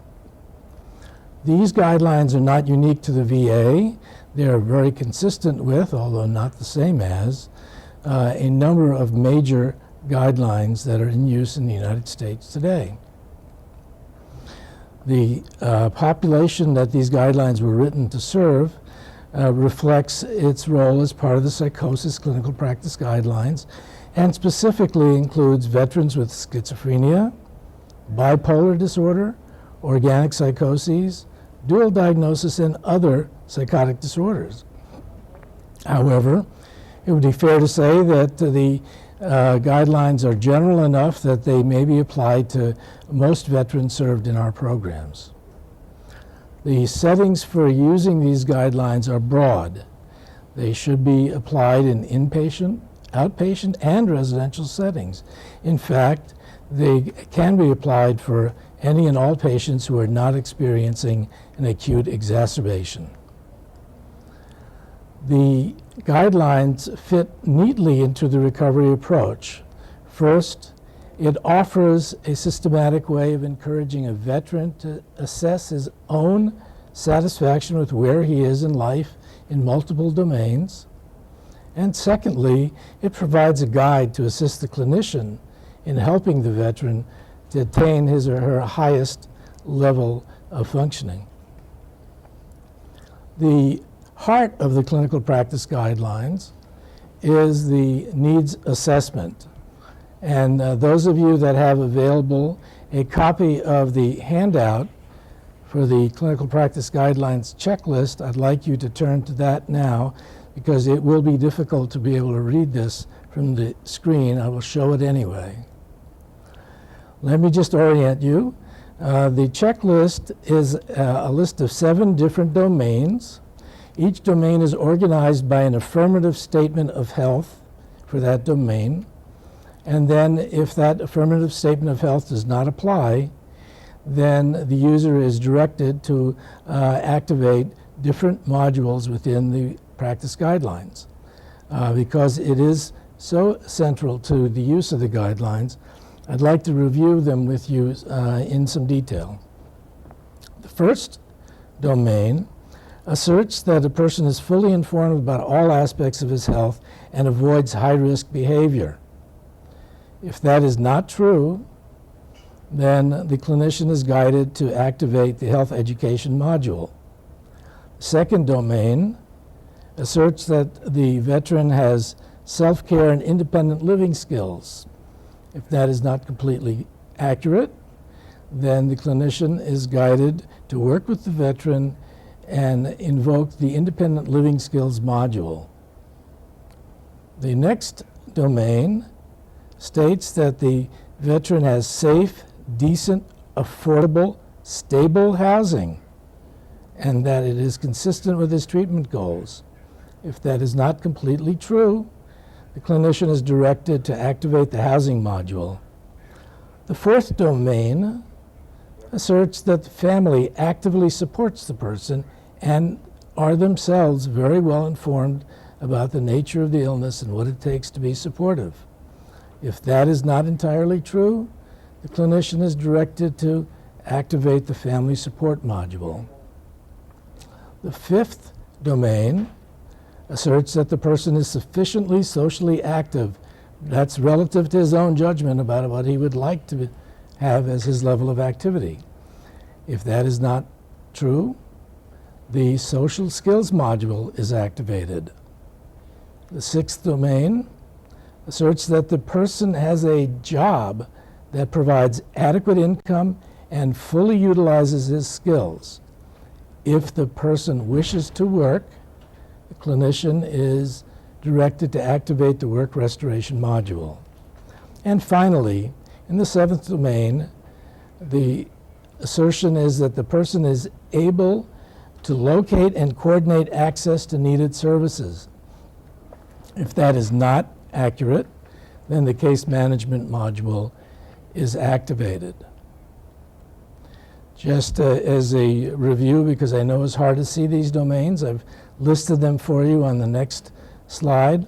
I'd also like to take this opportunity to point out that these areas are really part of Axis 4, which deals with assessing the psychosocial and environmental problems that must be dealt with in order to be able to properly help a person regain his health. It is also part of the functioning assessment for Axis 5, the GAF score, to be able to see how a person is doing in these various domains. Now we've looked at the development of the needs assessment. What about the interventions that are supposed to be provided as a result of these? This practice guideline is evidence-based.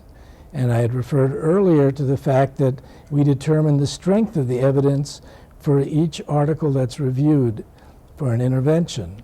There are 3 levels of evidence. The highest level of evidence is considered the randomized clinical trial, or RCT. And an intervention that has multiple RCTs that show similar results is a particularly compelling intervention to promote. The second level involves quasi-experimental studies that nevertheless are compelling. And the lowest level of acceptable evidence is the expert consensus. Let me give you some examples of how these are used in the practice guidelines. Under the Living Skills module, there are many randomized clinical trials that have been reviewed and found to support a variety of interventions, most strongly cognitive behavior therapy for improving a number of skills, including, but not limited to, communication, symptom control, self-esteem, attention, and medication management. The supported housing module guides the clinician through an increasing sequence of more and more autonomous settings, ranging from 24/7 housing arrangements through supported housing, through transitional residences, and finally independent living. I think it's particularly instructive to be aware of a few studies. The Culhane et al. Study, which reviewed the impact of providing housing to the unhoused mentally ill. This happened to be a natural experiment as a result of an administrative intervention in New York, and yet it was possible to do both pre and post and control group comparisons. And what they found was that not only were the lives of the individuals greatly improved by living in housing rather than the street, but it significantly decreased rehospitalization, and the reduction in jail time of 85% was particularly striking. And in fact, when a cost analysis was made, it was clear that even with a conservative estimate of cost, that it was possible to save nearly an equivalent amount of dollars in medical and legal costs to pay for the housing and support necessary to maintain the previous homeless mentally ill. This hopefully will become a driving force for this approach throughout the country. Sometimes it is believed that the homeless mentally ill prefer that situation, and that even if one intervenes and is successful at finding housing for the homeless mentally ill, they will only leave it or be unable to manage. However, an important article by Goldfinger et al. Showed that it was possible with intensive case management support in a supported housing situation to maintain 75% of individuals with mental illness who were previously homeless in stable housing for the 18-month period of that study. Rather dramatic findings. Another broad area within the practice guidelines are family interventions. This is an area that has received a lot of interest in the literature in the past 20, 30 years. And there are many RCTs that show effectiveness in family psychoeducation of various types, and with outcomes that are quite dramatic. Decreased relapse rates of between 20 and 50% have been reported. I'd like to remind you that when neuroleptics were first discovered, those kind of improvements in relapse rates were trumpeted and became the basis for deinstitutionalization. Yet this also highly important intervention is not really readily available throughout the country. The effects are not limited to relapse prevention. Thank you.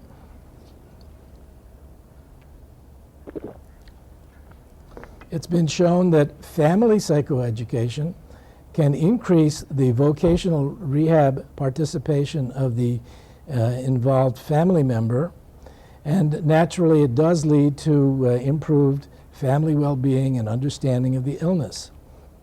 Therefore, it's somewhat surprising that a large port study that was done to examine the use of this evidence-based intervention showed that there is a very low level of implementation in most sectors, certainly in the VA. Under social skills interventions, there has been a lot of activity, including within the VA, and there are many RCTs that show effects, but they tend to be modest. There are questions about the generalizability of these findings that have been in hospital settings or in clinical settings.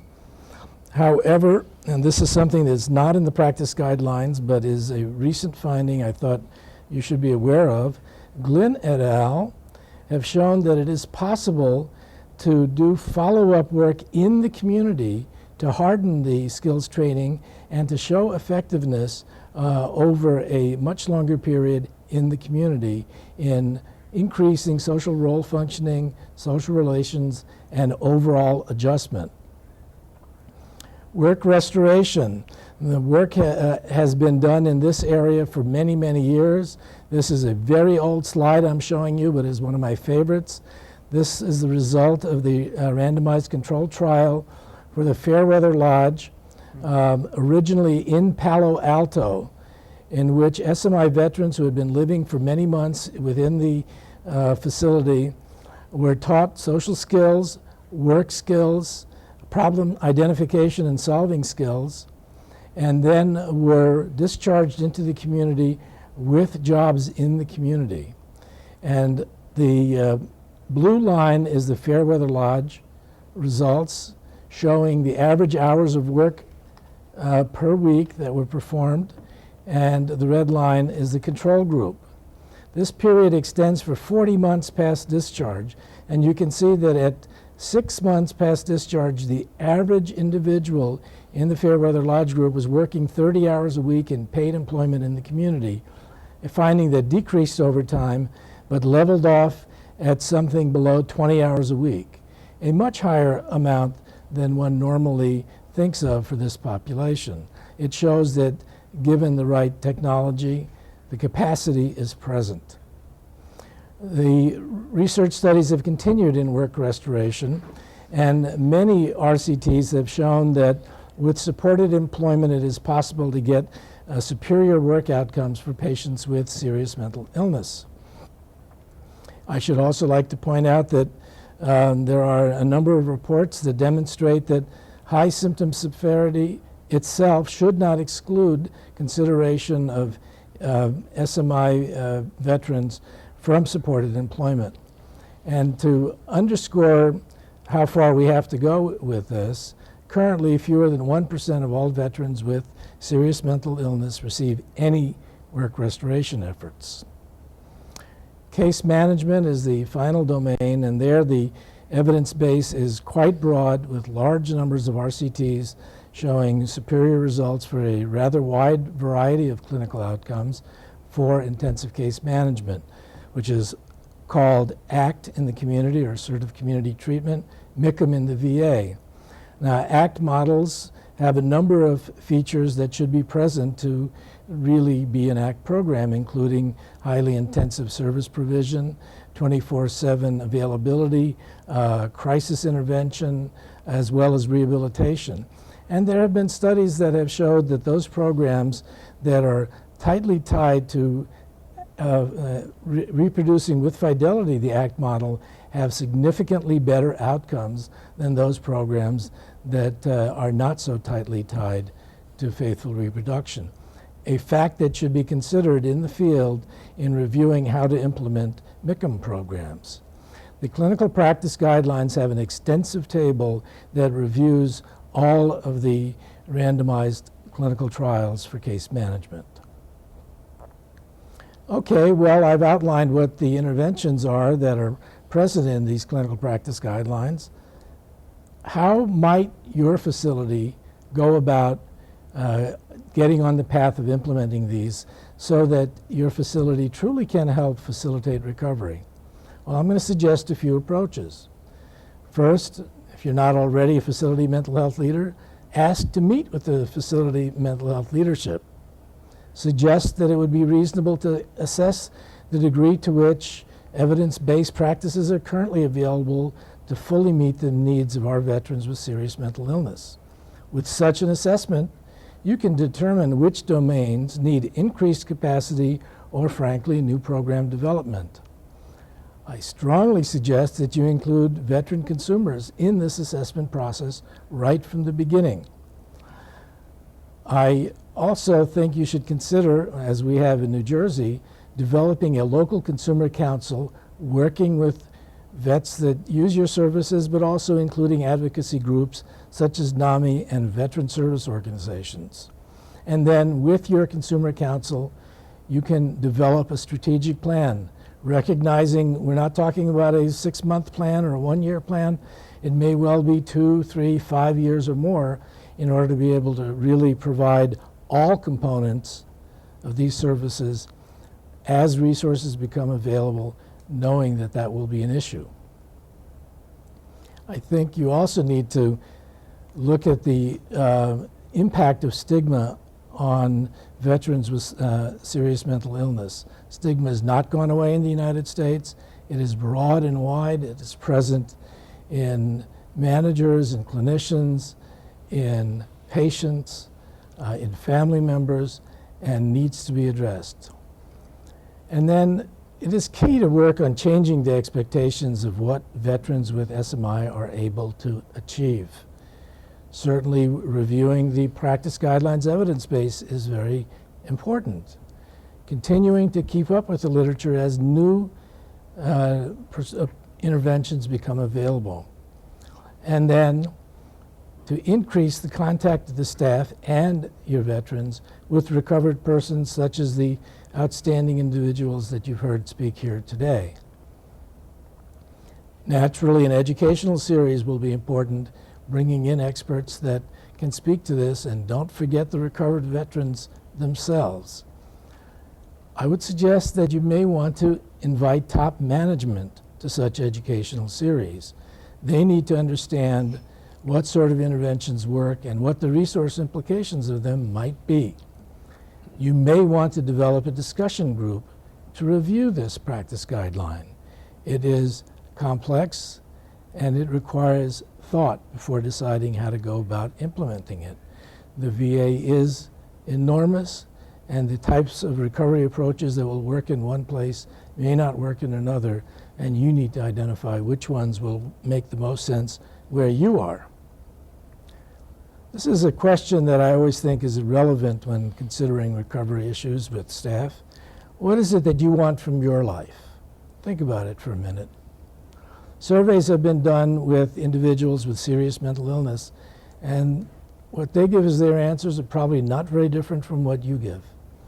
Family, a safe place to live, adequate income, job satisfaction, and an enjoyable social life. What sort of barriers are there to recovery? Well, I think you'll find low expectations about what is achievable by clinicians, by families, and by the veterans themselves. This must be changed. There is often a lack of knowledge about what symptoms are directly due to the illness and what are due to patients' and society's reactions to that illness.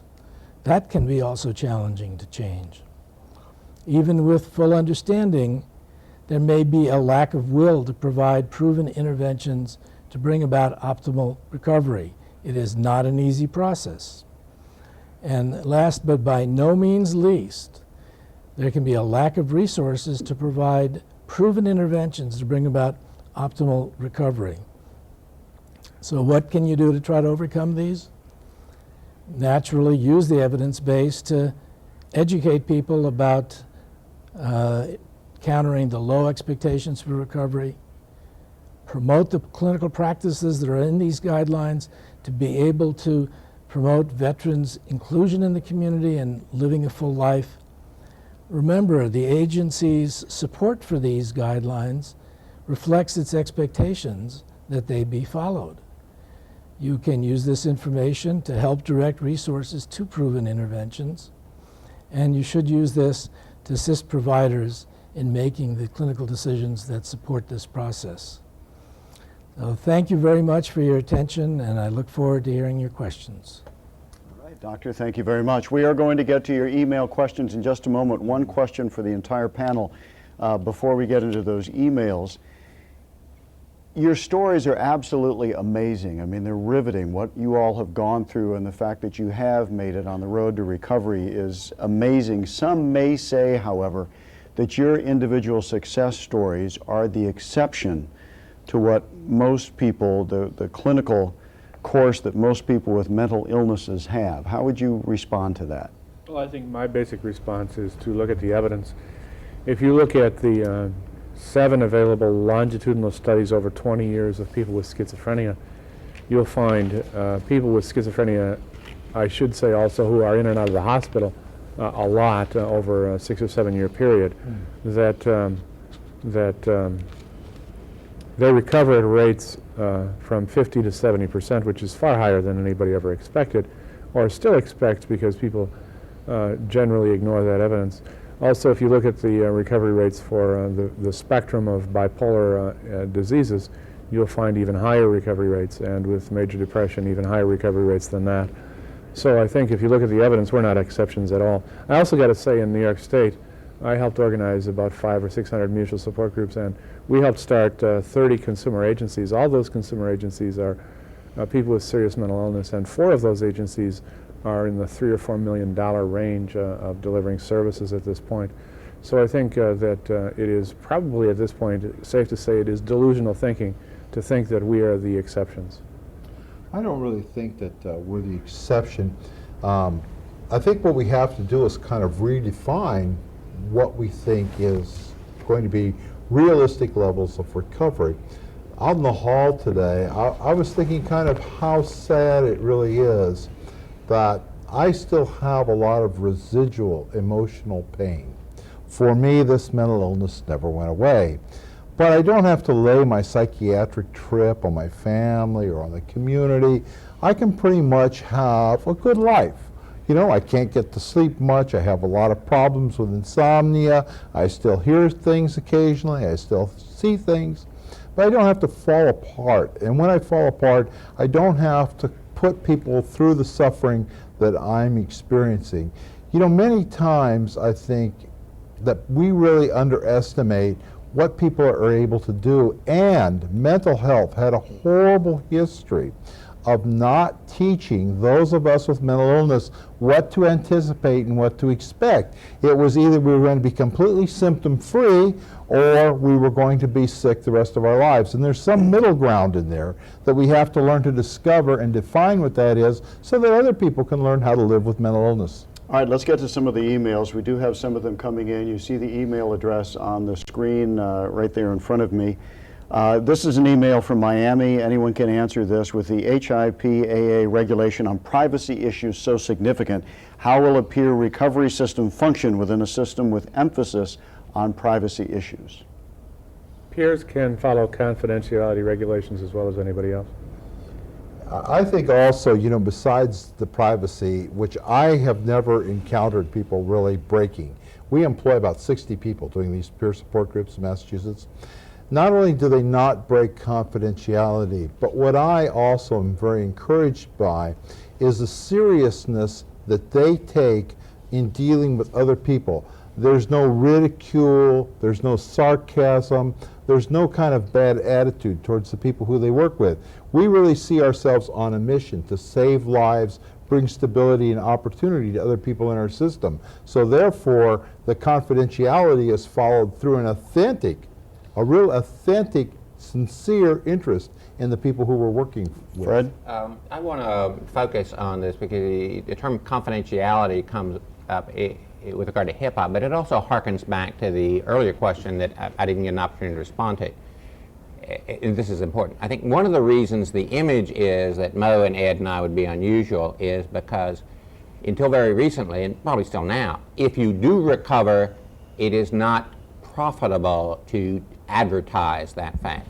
And I give a lot of talks around the country. It is almost always somebody, often a psychiatrist, psychologist, social worker, will come up to me quietly, tell me they've been hospitalized 2 or 3 times, but they are not going to tell anybody.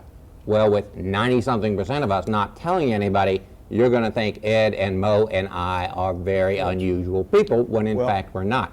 But HIPAA, focusing on the confidentiality, I see this as cutting both ways. One, I think it's fine to protect our confidentiality, but on the other hand, I recognize at another level, we're perpetuating we've got something we've got to be ashamed about, don't let anybody find out, and this sort of thing.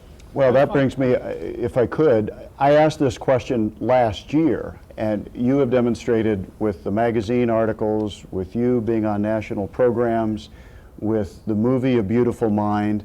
Let me ask the question again, though. There obviously has been some progress, but is there still a stigma attached to having a mental illness? Well, I think what would be interesting is I want to respect everybody's confidentiality who has it.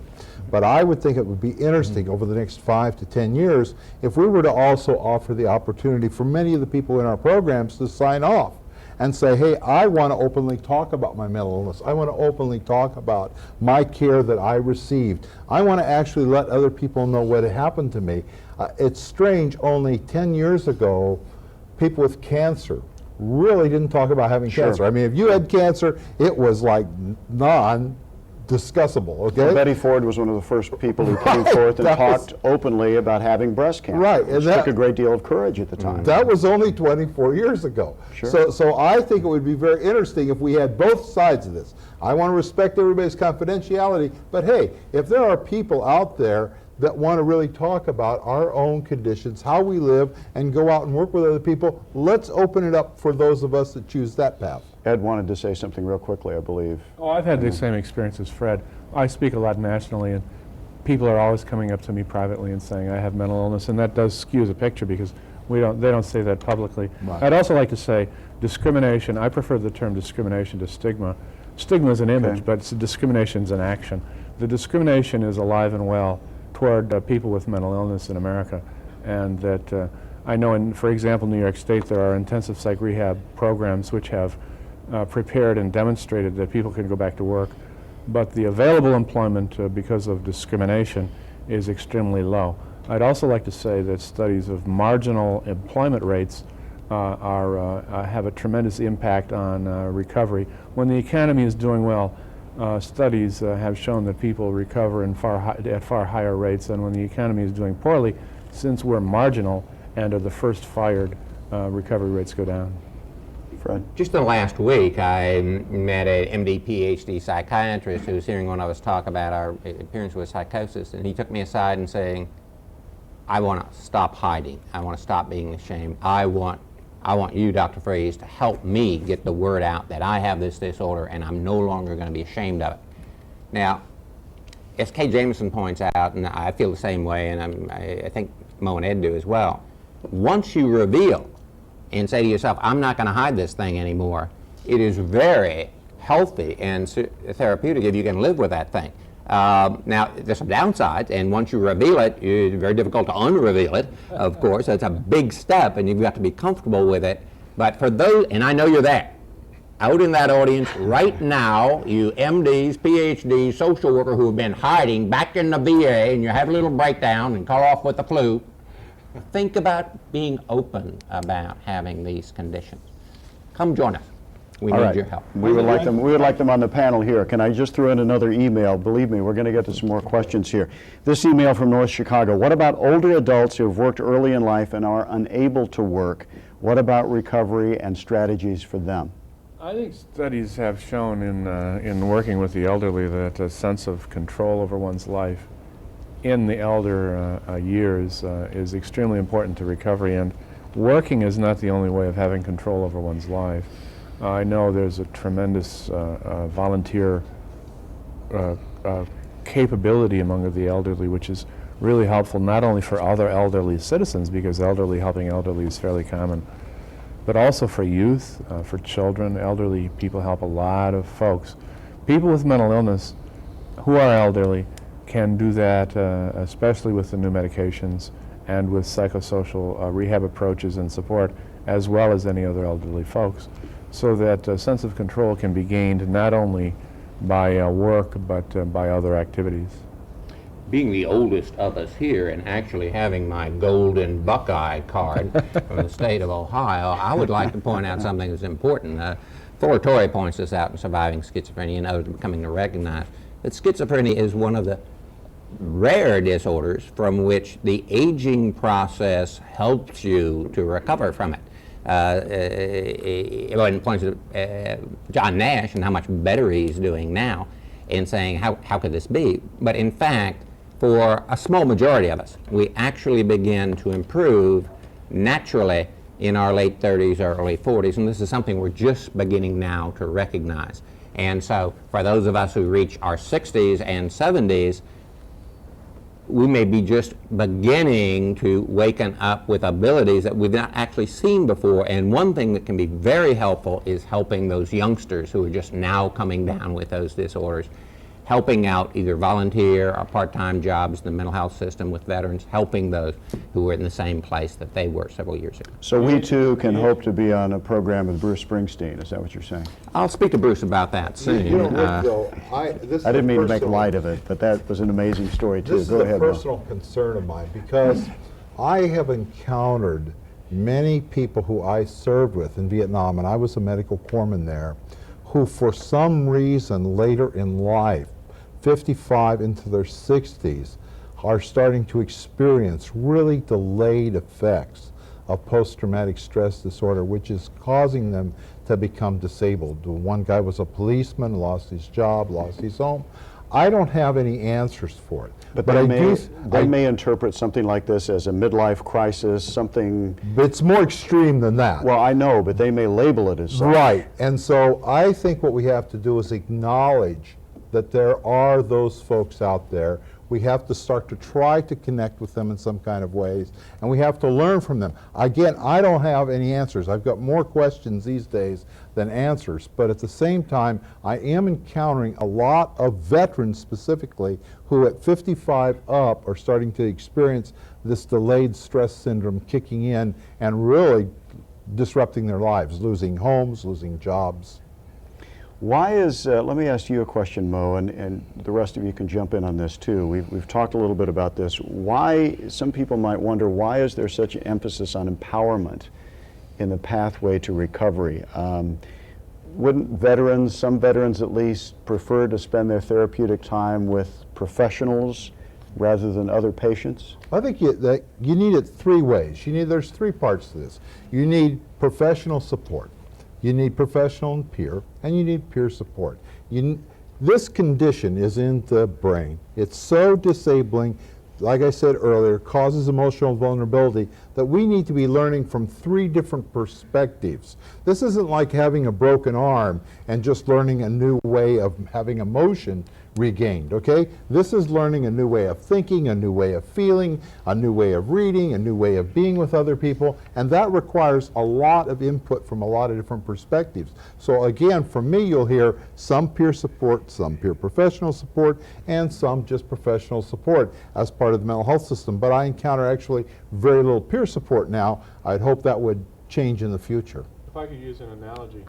Learning to ride a bike, it's very helpful for your parents to encourage you and support you. But the real power is the power of example. When the little kid down the block gets on his bike, falls off a few times, gets back on and learns how to ride. Then you know you can do it too. You know you can do it too. So when I ran into somebody with schizophrenia who was a public speaker and practicing in the field, it was Martha Lovejoy, and found out that indeed she was doing well, I realized that I could do that too. And that was very powerful in my recovery. So self-efficacy is extremely important by example. I'd like to say something about this. I don't know if you can flip back to this overhead that I have here, if you can. That's the, on this, if you're exceedingly disabled, you really need to be cared for. And when I was exceedingly disabled, I began to come out of it and joke about my feeders and keepers. And essentially, no matter what you say, you're delusional and psychotic, and so people don't listen to you. But as you improve here, increasingly you develop autonomy, you begin to make your own decisions, and this is the empowerment situation, that as we recover and as we improve, empowerment and choices that are made on our own become so important to us and such an integral part and parcel of this recovery movement. Okay, panelists, we're just about out of time. We're going to briefly go around the table and get your thoughts. Dr. Lisansi, why don't you start? Give us a final thought, if you would, please. Okay. Much of what we described today, people may be concerned about the difficulty of implementing because of cost considerations. However, there are things that can be done immediately that cost nothing. And probably the single most important one is being able to affect people's attitudes about change, about what's achievable, and about the importance of working with consumers in service delivery. Let's just go around the table. Dr. Frese? I think it's so important to understand that with this President's Committee, the recovery movement is here. It's coming. And when the deinstitutionalization move to community came to the state hospitals, the Veterans Administration was behind the curve. They stayed in their hospitals, and they only recently began to communitize themselves. I am hopeful that the Veterans Administration will not be behind the curve and the rest of society as the recovery movement takes part, and that it will rapidly become ingrained in the way that professionals in the Veterans Administration perceive their role in this work. Dr. Knight? Yeah, I would think that one of the most important things when somebody comes up with a goal that you think is delusional, don't get in a pushing and shoving match. Ask them to do research on what it requires to get their goal, and encourage them to find out if they have those requirements. If they don't, then I think they'll realize that they either need to set another goal, or they need to set their goal as getting those requirements. So you can orient people toward life and have them do research for themselves, rather than demeaning them by saying that's a delusion of grandeur. I really live for the day that our mental health programs are more like learning centers, where we learn from each other. The people who work in the system, who have actually provided a great deal of care and opportunity for me, and those of us who receive these services, we're able to kind of share information, drop our guard a little bit, start to really have an honest and open discussion. What is our experience with mental illness? What is your experience with me? And we learn from each other, and we start to build new materials, new training, and we start to go in a new direction of mental illness, which I think is going to leave those of us with mental illness looking a lot different than we did in the past. All right, gentlemen, thank you very much for a very informative couple of hours. Appreciate it very much, and we look forward to having you join us again sometime in the future. Now, to ensure that you get credit for participating in today's broadcast, be sure to fill out both the registration and evaluation forms and give them to your satellite coordinator before you leave today. For more information about VA's mental illness programs and the clinical practice guidelines, visit our website at vaw.mentalhealth.med.va.gov. We also recommend that you review the first program in this series, which aired in the spring of 2002. Its title, The Road to Recovery for Veterans with Serious Mental Illness. Your local library should have a copy. If not, contact your satellite coordinator and he or she will order a copy for you. Again, ask for The Road to Recovery for Veterans with Serious Mental Illness. Today, VA mental health programs provide a comprehensive array of programs for America's veterans, with increasing emphasis on the assessment and provision of psychosocial rehabilitation services. VA is using pharmacological and psychosocial interventions together with increasing emphasis on the recovery orientation of services for veterans with serious mental illness. This increasing commitment to evidence-based practices provided in a recovery-oriented VA system is furthering each veteran's quest for meaning, purpose, and quality of life for recovery, and that's what veterans want most of all. On behalf of our studio guests, I'm Rick Edlund. Thanks for watching. Have a good day.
information system that enables healthcare providers to access and employ vital medical information across both organizations.